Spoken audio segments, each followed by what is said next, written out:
एक समय की बात है। आम्रपाली बुद्ध काल में वैशाली के वृषसंग के इतिहास में प्रसिद्ध राजनर्तकी थी। आम्रपाली अत्यंत सुंदर थी और कहते हैं जो भी उसे एक बार देख लेता वह उस पर मंत्रमुग्ध हो जाता था। और उस समय के उपलब्ध साहित्य में अजातशत्रु के पिता बिंबिसार को भी गुप्त रूप से उसका प्राणार्थी बताया गया है। आम्रपाली को लेकर भारतीय भाषाओं में बहुत से काव्य, नाटक और उपन्यास लिखे गए हैं। एक बार की बात है, महात्मा बुद्ध अपने शिष्यों के साथ घूमते हुए वैशाली नगरी में जा पहुंचे। वैशाली को उस समय 16 महान पदों में एक महत्वपूर्ण जनपद माना जाता था, जिसकी ख्याति दूर दूर तक फैली हुई थी। यह नगरी परम वैभवशाली और हर तरफ से संपन्न थी। महात्मा बुद्ध के आने की बात पूरे नगर में फैलते देर न लगी। जिसे जब पता चलता वह तभी उनसे मिलने पहुंच जाता और उनके उपदेश सुनकर खुद को भाग्यशाली समझता। बुद्ध का चरित्र ही ऐसा प्रभावशाली था कि उनसे प्रभावित हुए बिना कोई नहीं रह सका।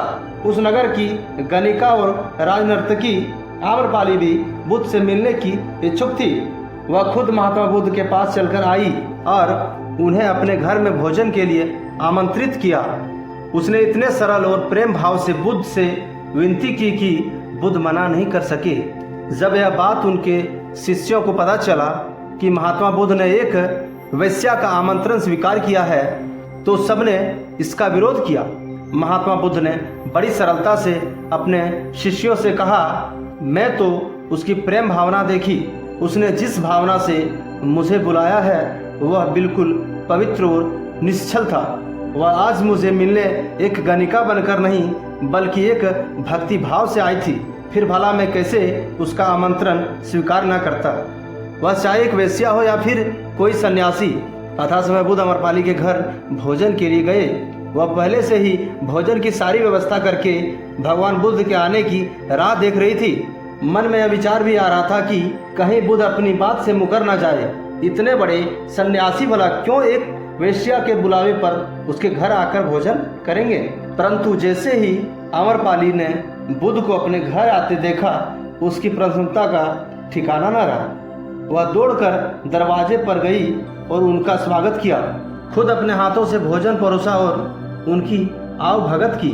महात्मा बुद्ध के शिष्यों ने जो उनके साथ आए थे, जब एक वेश्या को जिसके कदमों में खुद सम्राट बिंबिसार से लेकर अजातशत्रु थे, पूरी वैशाली जिसके एक झलक पाने के लिए तरसती थी, ऐसा व्यवहार करते देख बुद्ध के शिष्यों के मन में अपने गुरु के लिए सम्मान और ज्यादा बढ़ गया। आम्रपाली ने महात्मा बुद्ध के व्यक्तित्व के बारे में जैसा सुना था, उनसे मिलने के बाद वह उनसे उससे ज्यादा प्रभावित हुई और उसी समय वह बुद्ध के शरण में चली गई। अपनी सारी संपत्ति वह बौद्ध मठ के नाम करके आजीवन भिक्षुक बन गई। इसलिए किसी के आचरण ये नहीं दर्शाता कि वह बुरा है। क्या पता उनके उस तरह के बनने में हालात का दोष हो।